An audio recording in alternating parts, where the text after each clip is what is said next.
Hello everyone welcome to GKS IQ.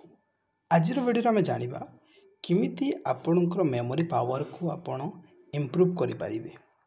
वर्तमान समय प्रत्येक पिलांकर समस्या कि आज जदि किसी पढ़ुं किसी समय पर से भूली जाऊँच तो यही सब समस्या को दूर करने मुझे आज वीडियो रे दुई गोटे टिप्स देवी जोटा कि आपण मेमोरी को गोटे मास भितर बहुत ही बूस्ट करदेव। तो वीडियो को शेष जाए देखूँ।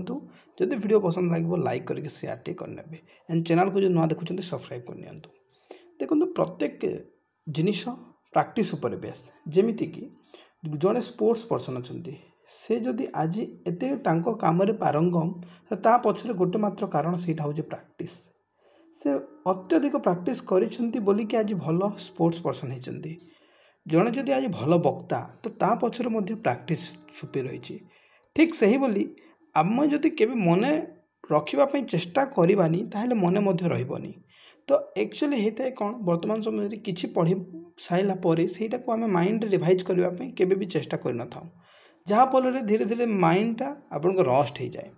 आपन को बेसी कॉम्प्लिकेटेड टिप्स देविनी बहुत इजी टिप्स आ बिना खर्च सेमती किसी लगभग बास आपन को डेली करार अच्छी।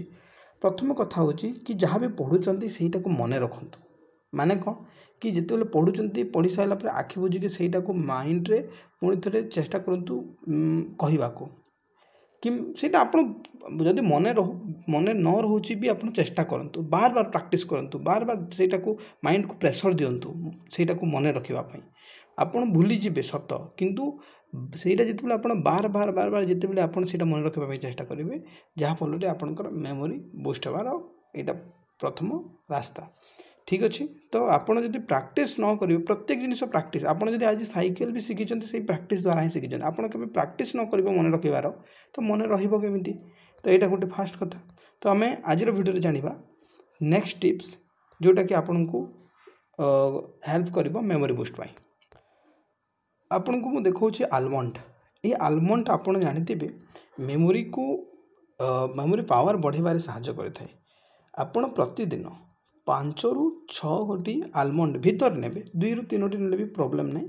जदि आप स्टार्टिंग नुआ नुआ नौ देन आपणकर 5ଟି पाखापाखि नियंतु जहाँफल आपण मेमोरी बूस्ट हो। सेकेंड जिनिस योगा ये बहुत इंपोर्टेंट जिनिस आप जो योगा करूँ तो आपण मेमोरी 100% स्टेबल रहा बूस्ट हो। जमीक फास्ट आप कौन आसन में बसी जातु आसन में बसिले कौन भी आसन जो जमी जो बसी बसला आपन को कौन करार अच्छी ना आपन को ओम रो उच्चारण करार अच्छी 3 थर ओम रो उच्चारण कर सारापर आपण को ध्यान रे बसबे 2 मिनिट ରୁ 3 मिनिट जो थी कि आप बाहर किसी भावेनि आपण को यही जगह केमी ओम देखा सहीटा को ध्यान देवे आप साइलेंटली ध्यान रे। ठीक अच्छे 2 ରୁ 3 मिनिट आप एमती करेंगे 3 थर ओम कलापर ध्यान रे बसतु टिके तापर आप आरंभ करेंगे अनुलोम विलोम।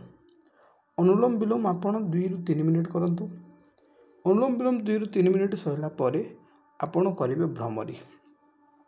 भ्रमरी आप 2 ରୁ 3 मिनिट करूँ पाखापाखि आपंकर 21 थर आप ओम रो उच्चारण करेंगे जमी कान को आपन को कौन करार अच्छे कान को भ्रमरी केमती करती कान को आप बंद करके आखि को बंद करके आप भितर ओम रो उच्चारण करार अच्छे जहाँफल भाइब्रेशन हो आपण माइंड आउ आपण मेमोरी बढ़िबारे साहाय्य कर देन आपणकर यहाँ देखो भ्रमरी करा देन आपणकर रहा कौन गोटे आसन जोटा हूँ आपणकर शीर्षासन आपन को मुझे देखापी चाहूँगी यहाँ हूँ शीर्षासन। जदि आप मुंड को तल कर गोड़ को आप ऊपर को देवे ये विटामिन प्रोटीन यही सब कौन हम आपण माइंड को पहुँचब आपण ब्रेन को पहुँचब जो थे कि विटामिन पाइके सेटा खाद्य साहाय्य आपण ब्रेन ठीक ठाक इम्प्रूव है। तो यही सब जिनिस आपन को ध्यान देवार अच्छी।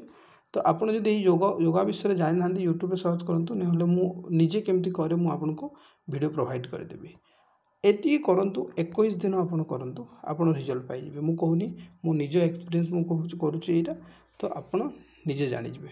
ठीक अच्छे थैंक यू।